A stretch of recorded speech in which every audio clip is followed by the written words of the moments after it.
ngo umugabo nari ngiye gutega ngo aho twahuriye akoze mu ikofi nkabona arimo arajanura aca ku inote ya 2 aca ku y'igihumbi imama ari gushaka ijana mbona harari ya 5 niya mpereje. Haleluya. Twongeye kubasuhuza nshuti bakunzi mukurikira ibiganiro by'Umurunga TV, mwongeye kwirirwa tugira duti shalom shalom aho muherereye hose, twizere yuko mukomeje kugubwa neza kandi mukomeje kumererwa neza. Aka ni kakanya keza rero tuba dufite umutumirwa, ngira ngo muramubona ku mashusho. Umutumirwa wacu uyu munsi ni umutangabuhamya, ni umubyeyi Imana yagiriye neza, yaciye mu buzima budasanzwe, muraza kubwumva. Naho ngeweho turaza gusubira Imana nibishaka. Reka dutangira twibwira kandi atubwira n'uwo ari we kugira ngo tubashe kugendana neza mu kiganiro. Murakoze cyane.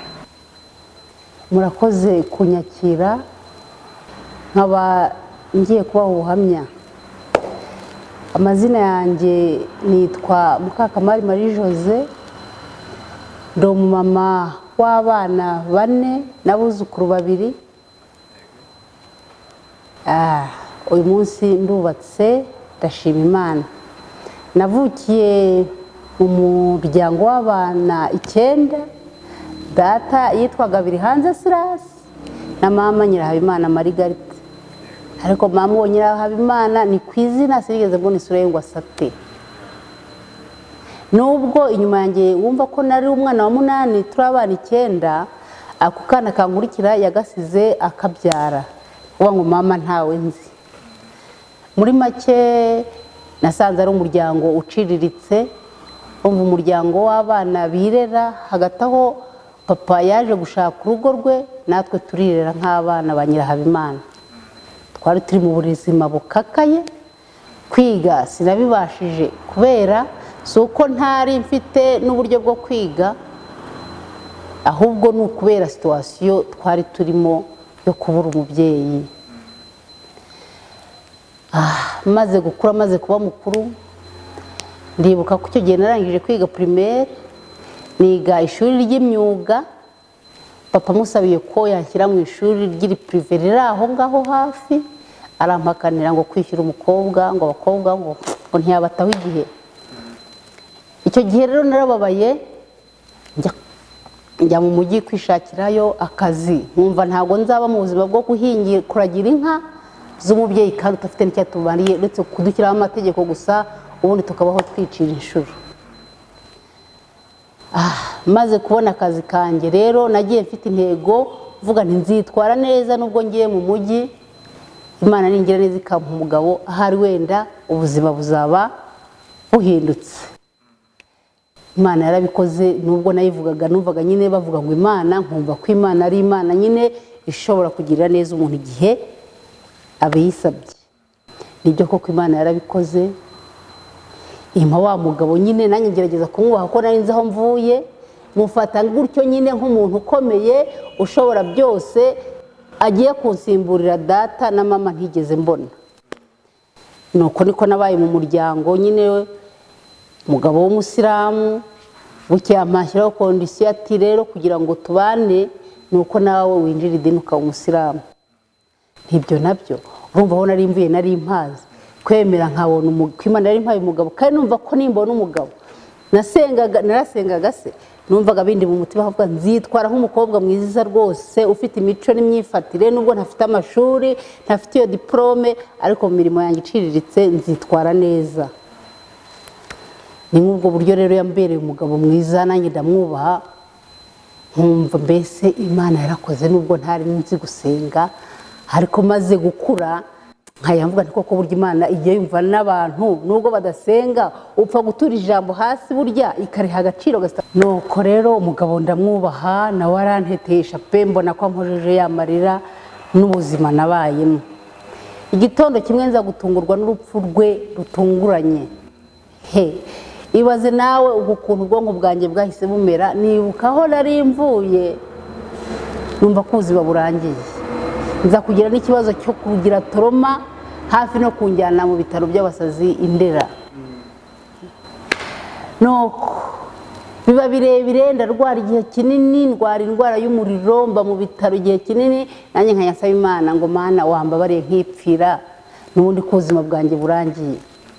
Ntekereza ukuntu abana banjye nabo bagiye gusigara bababaye nk'uko nanjye nakuriye mu bupfubyi mbabaye. Ibi byose byarambabaje, ni nayo mpamvu byanyoroheye guhita nihutira kujya mu barokore. Abarokore si uko ntari mbazi, ahubwo nuko rero nashyize umugabo imbere. Nuko rero abarokore ni abantu beza, burya Imana iba mu barokore igiye ikomeza bakomeze, kandi ni ukuri kuba umurokore nagiye nkuramo intwaro ituma ngenda mu buzima bwa buri munsi. Umugabo wamaze gupfa, ibyo gusara no kwanga kwiyakira biranga.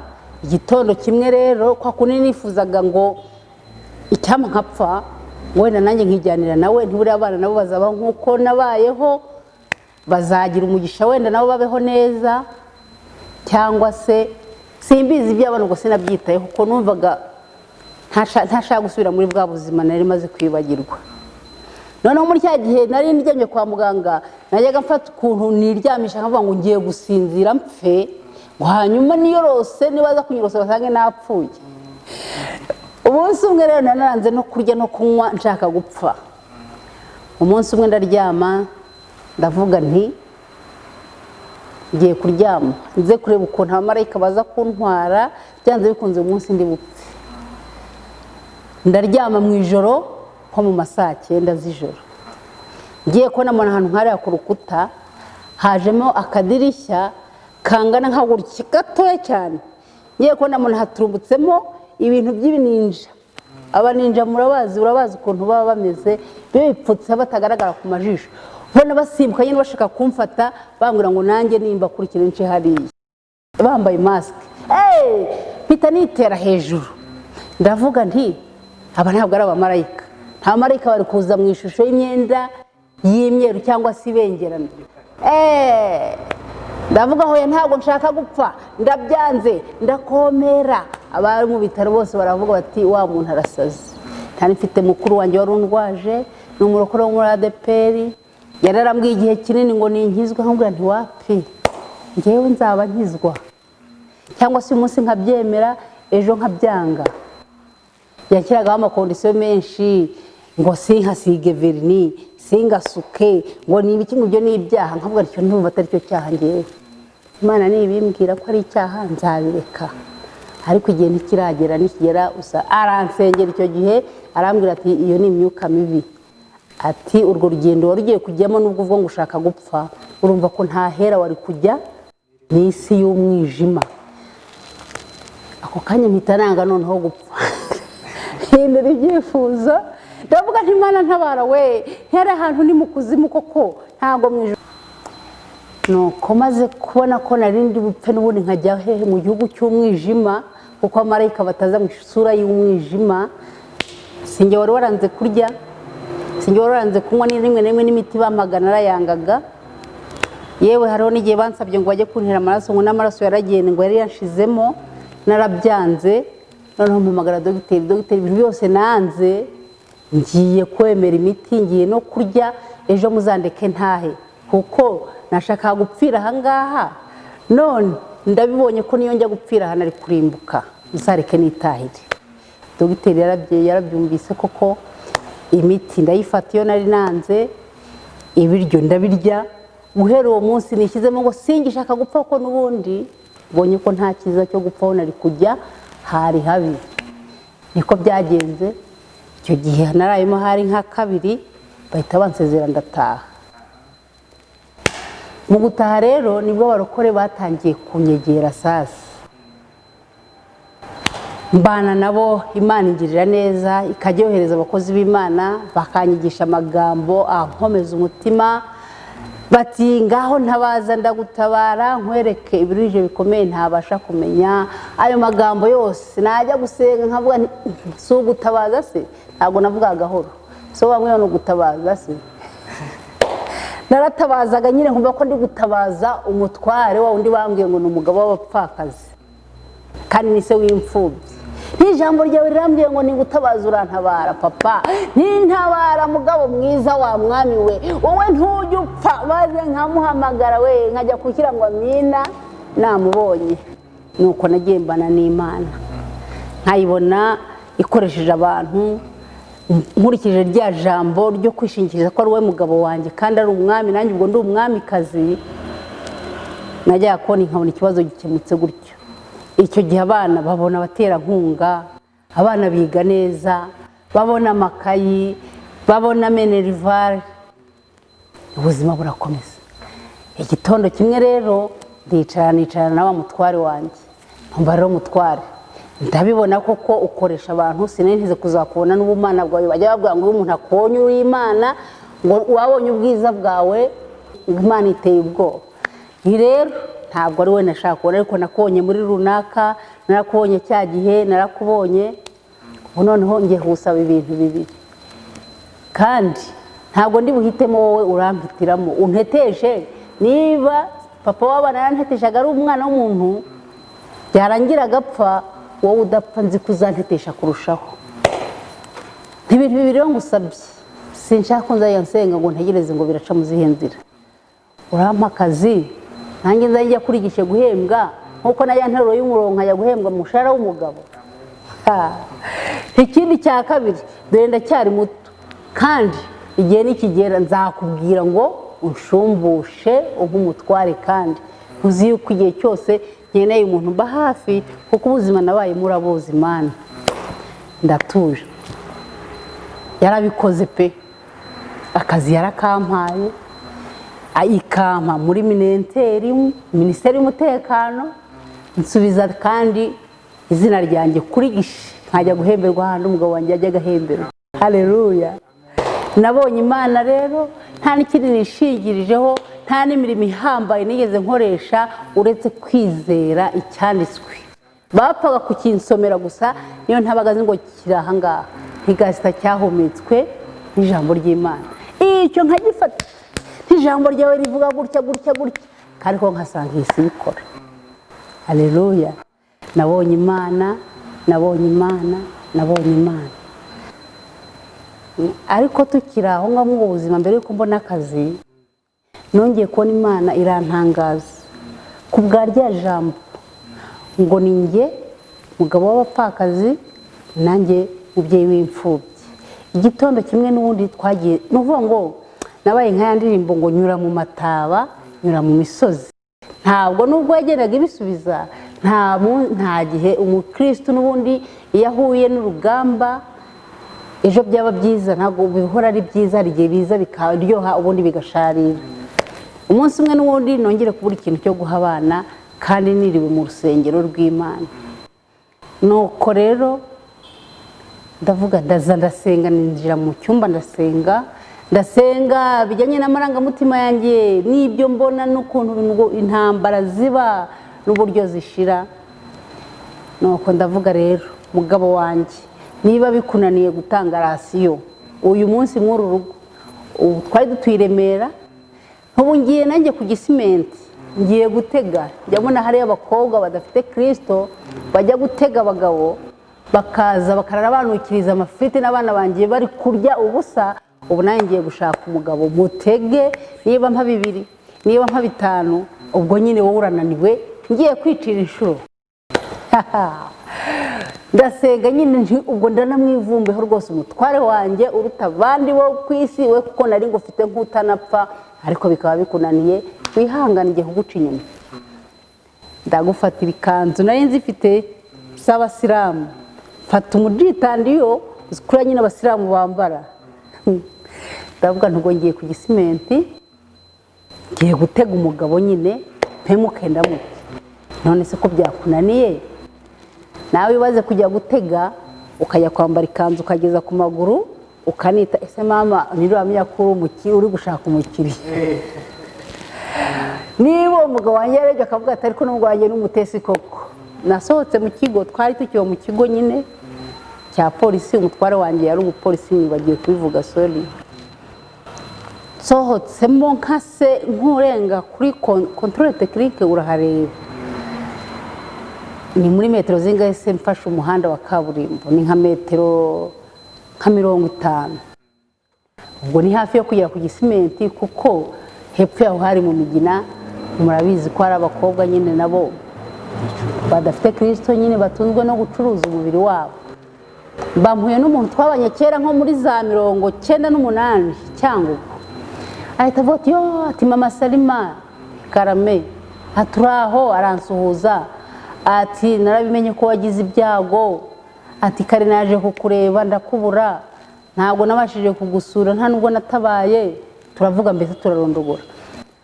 Ati ariko rero nabagaruka muri ya magambo ati cyo nkwisabiye urambika ubusiramu hasi, kuko basiramu ntabwo tuzi uko basenga, ariko uyu munsi Bibiliya ijambo ry'Imana cyo rikubwira ngo Imana, ngo Kristo niwe mugabo w'abapfakazi kandi niwe mubyeyi w'imfura.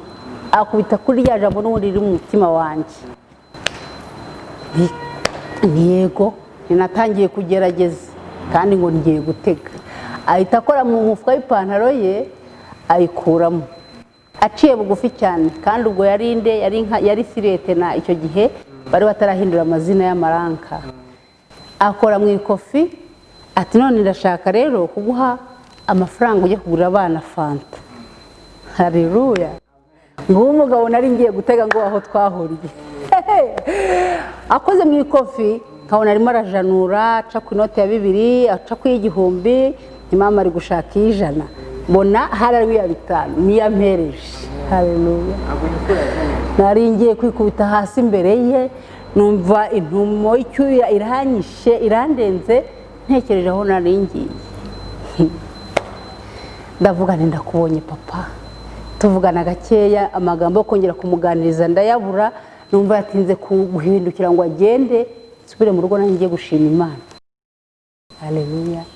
Niko kumbwira ati nanjye naje gutura hano muri quartier, ubwo tuzabagumya tube kumwe ko naje gukorera hano iwanyu. Yego murakoze. Sinjye wari umubwiye ko ngiye gusenga se, kandi namubeshye ngo ngiye gusenga, ko hepfo yanjye hari urusengero rwa ADP. Ariko kumva yuko wenda ntajya gukizwa kuko yarazi turaba Kristo cyane, bambe abasiramu cyane. Narakase njya mu rugo, ngenda niruka nkanapuye kurenga barriere ngo ninjire mu mazu yacu. Kubita urujya mu cyumba, mfuka hasi ndakomera, noneho nsengera abakobwa bicuruza. Yaba bari bazi uko ukora, yaba bari bazi kuhonga atari uko mukoze ibyaha. Urabizi nanjye iyo ntangiye kumva ngiyemo neza nyine. Nshima Imana ntindaguteze ndakubonye, ndagushima Imana kubigenje neza, ndagushimye ko ijambo ryawe ari ukuri, nuko nyine ndashima ndangije njya guhahira abana. Iyo ndwi ubwo buhamya rero abantu bavuga ati wowe mu masandrire rwose kwizera kwawe kujya kutuvana hano ukatujyana ahandi. Iyo ni Imana nabonye, ntabwo ari byo ndi guhimba. Uwo munsi urumva yuko nayo nkajya ntekereza urukundo rwayo. Se Mana buriya waciye iki? Niki cyatumye nkunda ku mugane w'aba ndirimbo zo mu barokore? Ndavuga nti Imana ntibiraryoshye nanjye sinzayivaho pe. No, ubuzima rero burakomeza. Nibwo igihe cyageze cy'igisubizo nyine cyo gusaba ako kazi. Humva byari ngombwa ko njya gukora amasomo ajyanye nako. Noneho ikibazo kiba ahantu nzasiga abo bana mu nzu y'ubukode. Abana umukuru afite imyaka 9, nshobora kumara ukwezi cyangwa 2. Ngiye kubwira rero umuntu njye nabonye akazi, ariko ndabanza kujya ku mahugurwa. Atabana ukabasigira he? Ukabasigira nde? Abana nzabasigira papa wabo. Papa wabo ninde se? Hari undi se utaruriya watashye? Nti papa utwara abatware, umugabo w'abapfakazi, se w'imfubyi ari mu ijuru, njyewe nari umukozi wawe. Rero abana nabe ntabwo ari abanjye. Ngiye ku kazi rero, ubwo abana azabamenye. Bavandimwe, Imana yarayikoze, narabibonye. Abana basizaho nahamagaye nyina wabo, araza arabarera. Babayeho neza kurusha iminsi yose twabanye turi twenyine. Imana yaza nabo ubwabo bageze aha, wenda bumvishaho ndi kubivuga. Bavuga bati twabonye Imana, twariye tutahangayitse. Sinzi uko navuga Imana.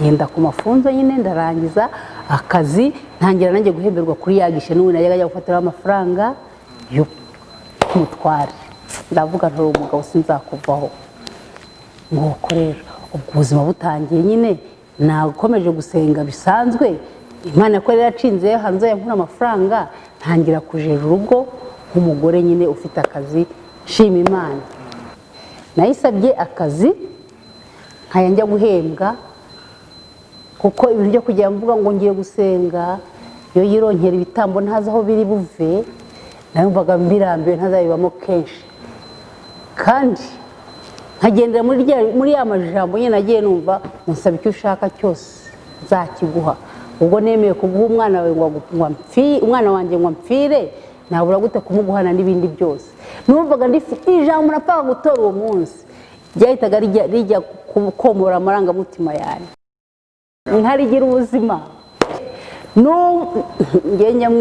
nyanyita ngo nishumbusha nukunshumbusha kuko uriya yamutwaye nkimukeneye nari nkiri mutoya ubwo napfaka mfite imyaka 31 nubwo nari mfite abana 3 yego ubwo maze kubona akazi ndakora nyine ndavuga ikindi yindi bisabe nayisabye ibintu bibiri kimwe yarakimpaye inama nagira abantu bari kutwumva kandi bakaba bari guca mu buzima nk'ubwo naciyemo ni ugutumbira Uwiteka kuko muri make ingabo nagendaga nitwaje nakomeje nkubwira ko ari ijambo ry'Imana ryangwaga mu gutwi iryo ngiryo ryangwaga mu gutwi niryo nagize inshyimbo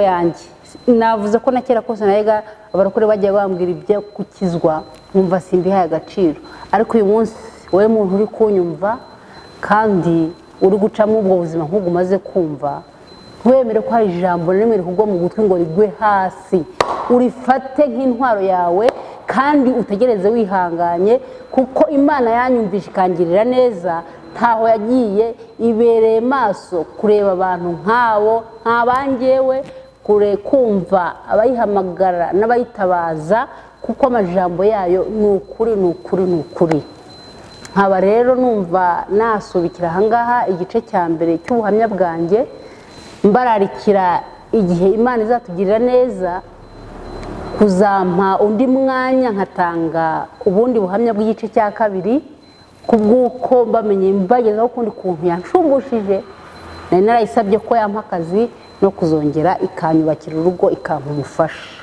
cyane kuri iryo sengesho yasabye muri 2009 ikampa umufasha muri 2011 mbararikiye rero kuzongera kubana natwe icyo gihe mu gice cya kabiri Imana yo mu ijuru ibaha umugisha murakoze Shalom shalom amen